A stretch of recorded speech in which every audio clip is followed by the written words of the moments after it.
Hello everyone, আজকে আবার একটা রেসিপির সঙ্গে। প্রথমেই দেখাই, এখানে আমি দুটো পেঁয়াজ বেটে রেখেছি।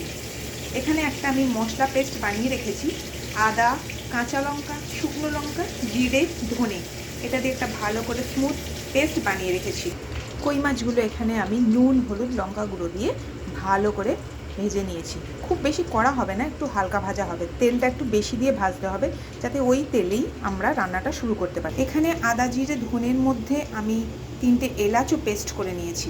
কড়াইতে রয়েছে কই মাছ ভাজার তেল। ফোড়নে দিয়েছি জিরে, শুকনো লঙ্কা, কাঁচা লঙ্কা। আপনারা ইচ্ছে করলে জিরের বদলে কালো জিরে ইউজ করতে পারেন। হাফ চামচ হলুদ, কিছুটা পরিমাণ লাল লঙ্কার গুঁড়ো, পেঁয়াজ বাটাটা দিয়ে দিলাম। ভালো করে কষাতে হবে।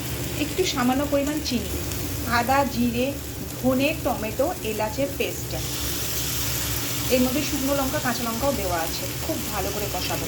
এলাচটা দেওয়ার জন্য ওই ফ্লেভারটা কিন্তু দারুণ আসবে, আপনারা দিয়ে দেখতে পারেন। দেখতেই পাচ্ছেন চারদিক থেকে তেল ছেড়ে আসছে। আর একটু কষানো হবে, তারপর অল্প পরিমাণ জল দিয়ে মাছগুলো দিয়ে দেবো।